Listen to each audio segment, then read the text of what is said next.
Assalamualaikum warahmatullahi wabarakatuh. Saya Anes Mega Oktaviana akan menjelaskan tentang biaya modal dan struktur modal internasional. Pengertian biaya modal dan struktur modal. Yang pertama yaitu biaya modal. Definisi modal adalah dana yang digunakan untuk membiayai pengadaan aktiva dan operasi perusahaan. Modal terdiri dari item-item yang ada di sisi kanan suatu neraca, yaitu hutang, saham biasa, saham referen, dan laba ditahan. Setiap peningkatan total aktiva harus didanai dengan peningkatan dari satu atau lebih komponen modal.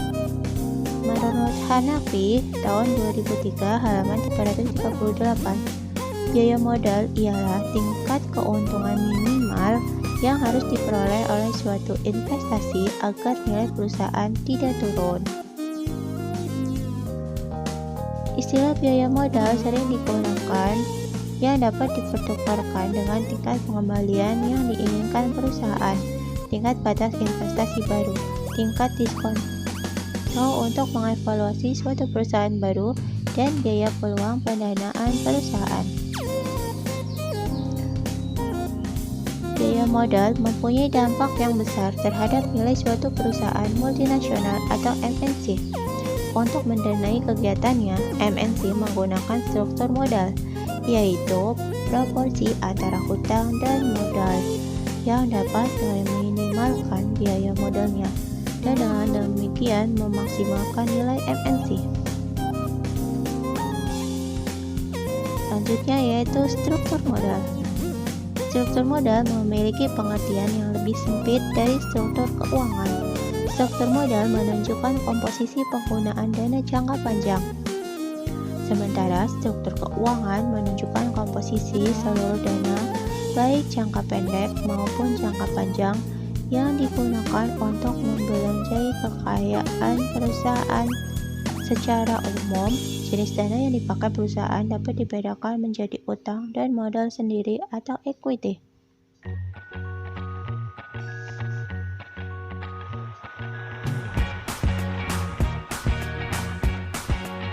Perumusan teori struktur modal umumnya dimulai dengan mengasumsikan bahwa terdapat pasar modal yang sempurna. Kondisi yang melandasi terciptanya pasar modal yang sempurna adalah: yang pertama, tidak ada pajak.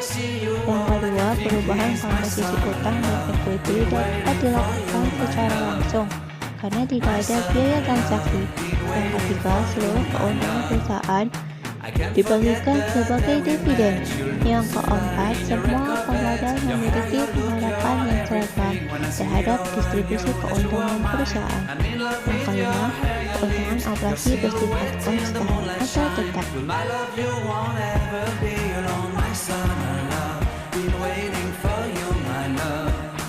Selanjutnya yaitu karakteristik perusahaan. Karakteristik perusahaan multinasional yang mempengaruhi biaya modal. Faktor-faktor yang berhubungan dengan MNC yang dapat mempengaruhi biaya modal diantaranya yaitu: yang pertama, besar perusahaan. Pihak kreditor akan memberikan tarif sewa kepada debitur yang meminjam uang dalam jumlah besar. Semakin besar perusahaan, maka dana yang dibutuhkan baik untuk modal atau ekspansi juga semakin besar, karena MNC memiliki jangkauan ekspansi yang lebih luas dari perusahaan domestik, maka peluang untuk tumbuh lebih cepat semakin besar. Dengan demikian, MNC lebih mampu menekan biaya modalnya karena memperoleh perlakuan istimewa dari pemilik dana. Yang kedua yaitu akses ke pasar modal internasional. Kemampuan untuk mengakses ke pasar modal internasional sangat bermanfaat bagi perusahaan, khususnya MNC, yang umumnya memiliki keunggulan untuk mengakses ke pasar modal internasional dari perusahaan domestik. Pada kondisi ini, MNC lebih mampu untuk menekan biaya modalnya. Selanjutnya yang ketiga yaitu diversifikasi internasional. MNC berbeda dengan perusahaan domestik karena jaringan MNC sudah terdiversifikasi di beberapa negara, di mana akan lebih tahan menghadapi perubahan situasi yang tidak menguntungkan di suatu negara, karena sumber dananya tidak terkonsentrasi hanya pada satu negara saja. Berbeda dengan perusahaan domestik karena hanya terkonsentrasi pada satu negara saja. Kondisi ini membuat resiko kebangkrutan MNC lebih rendah dari perusahaan domestik. Selanjutnya yaitu ada resiko valuta asing. Fluktuasi kurs valuta asing dapat mengakibatkan variabilitas aliran kas MNC lebih besar dari perusahaan domestik. Hal ini mengakibatkan ketidakpastian terbayarnya bunga dan pokok utang, serta memperbesar kemungkinan perusahaan untuk bangkrut. Kondisi ini membuat pemodal menaikkan tingkat keuntungan yang diisyaratkan, sehingga biaya modal MNC akan lebih tinggi dari perusahaan domestik. Selanjutnya yang kelima yaitu resiko negara. Perusahaan anak MNC yang ada di luar negeri menghadapi resiko dinasionalisasi oleh pemerintah apabila kompensasi yang diberikan tidak sepadan dengan kerugian yang diderita. Perusahaan terancam untuk bangkrut. Semakin besar posisi aset MNC di luar negeri, maka risiko kebangkrutan akan semakin tinggi. Risiko lain yang dihadapi oleh MNC ialah perubahan peraturan yang berimplikasi negatif bagi MNC. Secara umum, tiga faktor pertama memiliki hubungan positif dengan biaya modal perusahaan multinasional, sementara risiko nilai tukar dan risiko negara memiliki hubungan negatif jika dikaitkan dengan struktur modal perusahaan multinasional. Selanjutnya yaitu perbandingan biaya modal dengan menggunakan capital asset pricing model atau CAPM. Untuk menilai bagaimana tingkat pengembalian yang diinginkan perusahaan multinasional berbeda dari tingkat pengembalian yang diinginkan oleh perusahaan domestik murni. Capital Asset Pricing Model atau CAPM dapat diterapkan. CAPM mendefinisikan tingkat pengembalian yang diinginkan ke KE dari saham sebagai KE sama dengan RF ditambah beta dalam kurung RM dikurangi RF, di mana KE yaitu tingkat pengembalian ekuitas yang diharapkan, RF yaitu tingkat pengembalian bebas risiko, RM tingkat pengembalian pasar, dan beta yaitu beta dari saham.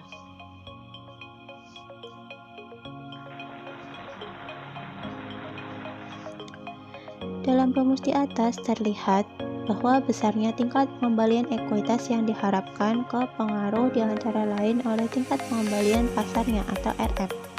Besarnya pengaruh tingkat pengembalian pasar terhadap return saham individual tergantung pada besarnya koefisien beta saham. Beta merupakan koefisien yang menunjukkan sensitivitas tingkat keuntungan sekuritas atau saham terhadap perubahan pasar. Apabila beta sama dengan 1,00, artinya suatu saham memiliki standar deviasi atau resiko yang sama dengan resiko rata-rata pasar. CAPM menyiratkan bahwa tingkat pengembalian yang diinginkan dari saham sebuah perusahaan merupakan fungsi positif dari yang pertama suku bunga bebas risiko, yang kedua tingkat pengembalian pasar, dan yang ketiga beta dari saham. Beta mewakili sensitivitas pengembalian dari saham terhadap pengembalian pasar atau indeks harga saham biasanya digunakan sebagai pekati tingkat pengembalian pasar. Sebuah perusahaan multinasional tidak memiliki kontrol apapun terhadap suku bunga bebas risiko atau tingkat pengembalian pasar, tetapi mampu mempengaruhi betanya. Perusahaan multinasional yang mampu menaikkan volume penjualan di luar negeri akan mampu menurunkan beta dari sahamnya. Dengan demikian mengurangi tingkat pengembalian yang diinginkan oleh para investor.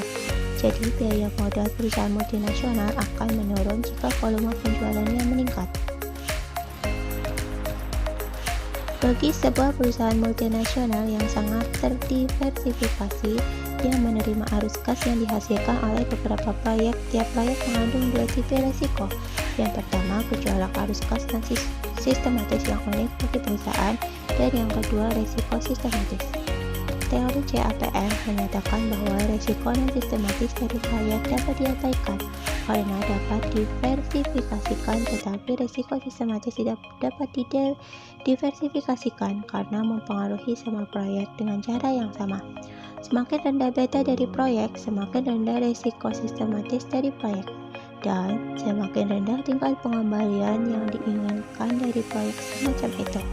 Jika proyek perusahaan multinasional memperlihatkan beta yang lebih rendah daripada proyek perusahaan domestik murni, maka tingkat pengembalian yang diinginkan dari proyek MNC seharusnya lebih rendah. Jika tingkat pengembalian yang diinginkan rendah, berarti biaya modal juga rendah. Tingkat keuntungan yang disyaratkan untuk proyek luar negeri. CAPM mengatakan resiko sistematis adalah resiko yang relevan yang perlu dihargai dalam penentuan tingkat keuntungan yang disyaratkan. Dari sudut pandang investasi total, investasi luar negeri cenderung mempunyai resiko yang lebih besar dibandingkan dengan investasi domestik, di mana investasi luar negeri melibatkan resiko politik dan resiko perubahan kurs yang tidak dijumpai dalam investasi domestik. Pemahaman tentang mengapa biaya modal bervariasi antara negara penting untuk 3 alasan. Yang pertama yaitu hal ini dapat menjelaskan mengapa perusahaan multinasional yang berbasis di sejumlah negara memiliki keunggulan kompetitif atas MNC yang lain, seperti halnya perbedaan dalam teknologi atau sumber daya. Biaya modal antar negara juga berbeda. Hal ini memungkinkan sejumlah perusahaan multinasional untuk menaikkan pangsa pasar global mereka dengan mudah. Yang kedua yaitu perbedaan biaya modal antar negara memungkinkan perusahaan multinasional untuk menyesuaikan operasi internasional dan sumber dana mereka dalam rangka mengambil keuntungan dari perbedaan tersebut. Yang ketiga yaitu pemahaman mengenai perbedaan-perbedaan dalam biaya dari masing-masing komponen modal atau hutang dan ekuitas dapat membantu menjelaskan mengapa perusahaan multinasional yang berbasis di sejumlah negara cenderung memiliki struktur modal yang lebih padat hutang daripada perusahaan multinasional yang berbasis di negara-negara yang lain.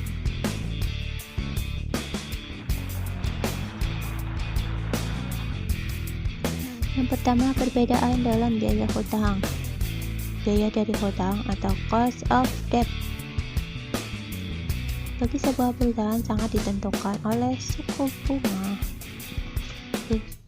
bebas risiko dari valuta yang dipinjam dan premium risiko yang diminta oleh kreditor. Biaya hutang mungkin lebih tinggi di sejumlah negara dibanding negara-negara lain karena tingginya suku bunga bebas risiko atau karena premium risiko yang diminta lebih tinggi. Selanjutnya yaitu perbedaan dalam suku bunga bebas risiko. Tingkat bunga bebas risiko ditentukan oleh interaksi antara penawaran dan permintaan dana. Setiap faktor yang mempengaruhi penawaran dan permintaan dana akan menentukan tingkat bunga bebas risiko. Faktor-faktor tersebut antara lain yang pertama yaitu peraturan perpajakan, yang kedua karakteristik demografi, yang ketiga kebijakan moneter, yang keempat kondisi perekonomian. Selanjutnya yaitu perbedaan dalam premium risiko. Besarnya premium risiko akan ditentukan oleh keyakinan kreditor terhadap kemungkinan tidak terbayarnya bunga dan pokok hutang. Risiko ini antara lain disebabkan oleh yang pertama kondisi perekonomian, yang kedua kedekatan hubungan antara perusahaan dan kreditor, yang ketiga intervensi pemerintah, yang keempat derajat leverage keuangan.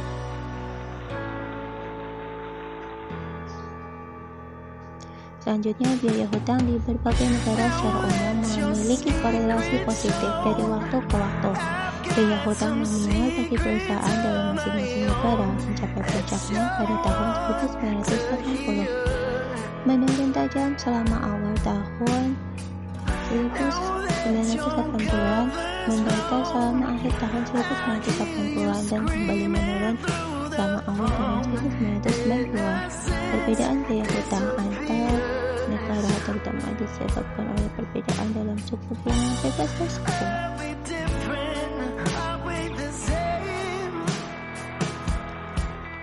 organisasi keuangan internasional. Yang pertama yaitu International Monetary Fund atau IMF, yang kedua yaitu World Bank atau WW, yang ketiga yaitu World Trade Organization atau WTO, yang keempat adalah International Financial Corporation atau IFC, yang kelima International Development Association atau IDA, dan yang terakhir yaitu Bank for International Settlement atau BIS.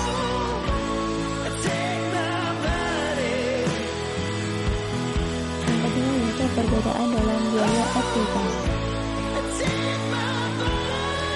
Biaya dari ekuitas dalam sebuah negara merefleksikan biaya oportunitas.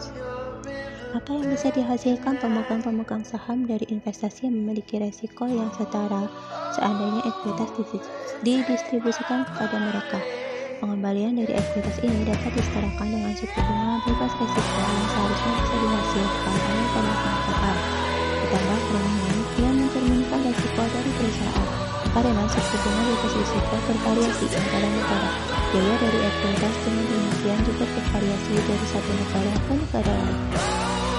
Yang ketiga yaitu menggabungkan biaya hutang dan biaya ekuitas. Pusatnya biaya modal keseluruhan akan ditentukan oleh beberapa variabel. Yang pertama, biaya hutang setelah pajak. Yang kedua, biaya ekuiti. Yang ketiga, proporsi hutang dan ekuiti dalam struktur modal. Selanjutnya yaitu keputusan menyangkut struktur modal.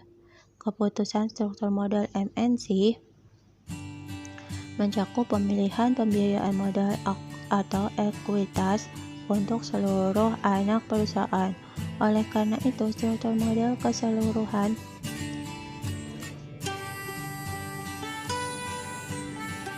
akan merupakan kombinasi dari seluruh struktur modal anak perusahaan. MNC memahami adanya kompensasi antara menggunakan hutang dan menggunakan ekuitas untuk membiayai operasinya. Keuntungan menggunakan hutang sebanding dengan ekuitas akan berbeda untuk tiap karakteristik perusahaan MNC dan terkait dengan negara di mana MNC mendirikan anak perusahaan, sehingga karakteristik perusahaan yang relevan untuk MNC dapat mempengaruhi struktur modalnya. Keputusan struktur modal melibatkan pilihan pendanaan hutang versus ekuitas dan dipengaruhi oleh karakteristik perusahaan dan karakteristik negara. Yang pertama yaitu karakteristik perusahaan, diantaranya stabilitas aliran kas, resiko kredit, akses ke laba ditahan, jaminan hutang, masalah keogeran. Dan yang kedua yaitu karakteristik negara, diantaranya pembatasan saham, tingkat bunga, kekuatan mata uang, resiko negara, dan hukum pajak. Sekian penjelasan dari saya, semoga bermanfaat. Terima kasih. Wassalamualaikum warahmatullahi wabarakatuh.